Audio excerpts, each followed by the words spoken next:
Bonjour les amis, bienvenue sur ce nouveau podcast du site commentphotographier.com. Aujourd'hui, j'avais Baptiste qui me posait la question. Il faisait de la photographie de portrait, il a des fonds qui sont plus ou moins flous, mais il aimerait les avoir plus flous. Et il voulait savoir un peu quelles étaient les méthodes et techniques pour arriver à avoir des fonds bien flous sur du portrait. C'est vrai que du portrait, quand on fait des photos de portrait et qu'on veut vraiment que la personne, le visage ou le personnage se détache, il est impératif d'avoir des fonds bien flous. Alors pour cela, on a évidemment plusieurs possibilités. La première, ça va être la focale que l'on va utiliser.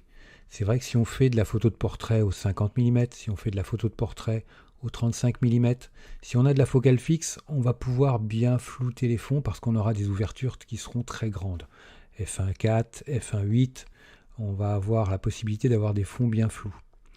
Mais l'idéal également, c'est d'allier et l'ouverture, mais avec la focale. Donc, c'est-à-dire de prendre des focales longues, style, par exemple, moi j'ai fait des photographies aux États-Unis avec des modèles.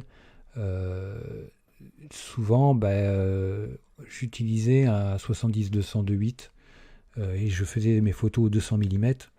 200 mm à 2.8, on a des très beaux fonds flous, pour peu qu'on ait des fonds qui aient un peu de couleur. Bon, les paysages américains avec des lumières de matin ou de fin de journée, on a des couleurs, des choses qui sont agréables et intéressantes à l'œil, mais qui seront suffisamment floues pour habiller notre personnage ou notre portrait sans pour autant lui voler la vedette. Donc c'est vraiment, on fabrique un écrin, on fabrique quelque chose d'agréable à l'œil, mais qui vient accompagner le portrait, mais sans lui voler la vedette, sans lui prendre sa place. Donc ça, c'est vraiment important. Donc qu'est-ce qui va faire qu'on va accentuer le flou du fond, c'est-à-dire une ouverture plus grande. Donc là-dessus, n'hésitez pas à tester déjà, si vous achetez un objectif, une focale fixe, n'hésitez pas à le tester à pleine ouverture, voir si la pleine ouverture est indiquée et qu'il vous propose des photographies, des images de qualité, parce qu'il arrive parfois qu'à pleine ouverture, votre optique ait un résultat relativement moyen avec des problématiques de piqué, qu'on n'ait pas une netteté parfaite. Attention également quand on a un diaphragme complètement ouvert avec une focale fixe, c'est qu'on risque d'avoir, d'autant plus si on a un appareil photo plein format, parce qu'avec un grand capteur, on risque d'avoir des difficultés au niveau de la zone de netteté parce qu'elle va être très très faible et qu'il ne faut pas se tromper, il ne faut pas se louper, donc il faut être vraiment sûr dans sa mise au point, donc faire la mise au point sur l'œil quand on fait du personnage, sur l'œil du personnage. Donc il faut se méfier justement que la mise au point soit parfaite. Donc là-dessus, n'hésitez pas à multiplier les images pour vous assurer d'avoir dans une série au moins quelques photos avec une bonne netteté. Il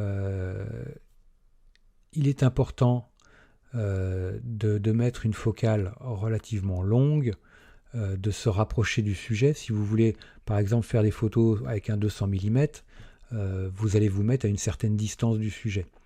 Mais si vous êtes trop loin, vous pouvez avoir un flou qui va être moins conséquent. Et plus vous vous rapprochez du sujet, plus vous allez augmenter ce flou. Parce que plus on est près du sujet, plus la distance de profondeur de champ est réduite.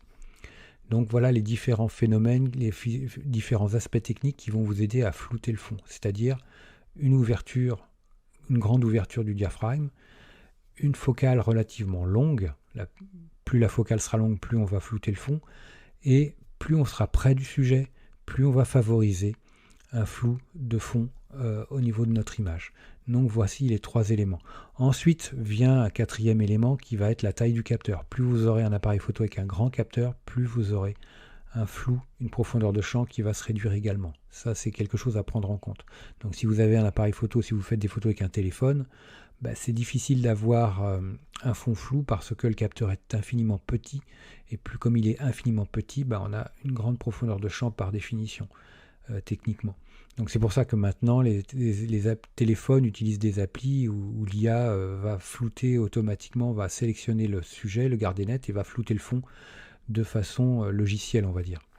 C'est pas des flous optiques. On commence à avoir des téléphones, des smartphones avec des séries d'optiques et des tout petits télés. Et avec ces petits télés, si on est suffisamment proche du sujet, on va commencer à avoir des flous de profondeur de champ. mais ça va pas être énorme, quoi. Donc c'est pour ça qu'il faut s'aider de systèmes logiciels qui vont flouter artificiellement le fond, flouter numériquement. Donc voilà un peu pour l'ensemble de ce sujet. Si vous avez des astuces, si vous avez des conseils, si vous avez des techniques, n'hésitez pas à les partager en commentaire. Ça sera super pour nous. Et puis n'hésitez pas à vous abonner à la chaîne, ça me fera super plaisir, ça va m'aider aussi énormément. N'hésitez pas à partager ce podcast également, ça c'est un bon coup de pouce pour la chaîne. N'hésitez pas à me laisser un petit like, moi je vous like super fort comme d'habitude. Et puis je vous dis à très vite. Ciao les amis.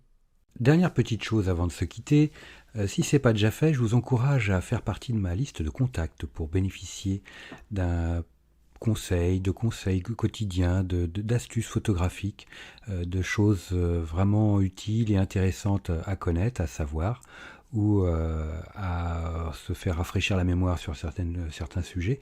Il y a toujours un intérêt à avoir un petit lien entre nous au niveau quotidien. Il y a aussi quelques réclames commerciales, je dirais, de temps en temps. Voilà, donc n'hésitez pas à aller voir sur les formulaires du site comment-photographier.com. Vous en avez sur les articles au niveau de la colonne de droite ou autrement en bas d'article, vous avez des formulaires un peu partout et vous pourrez comme ça ainsi faire partie de la liste de contacts.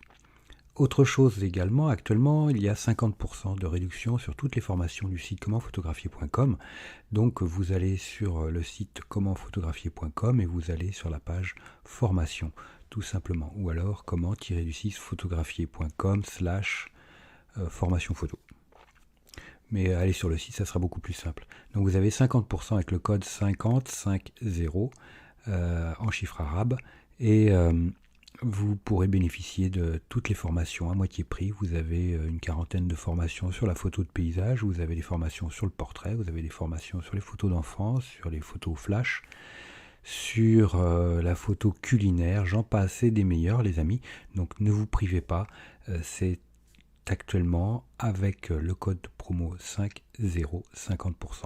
Voilà les amis, je vous dis à très vite pour de nouveaux podcasts. Ciao.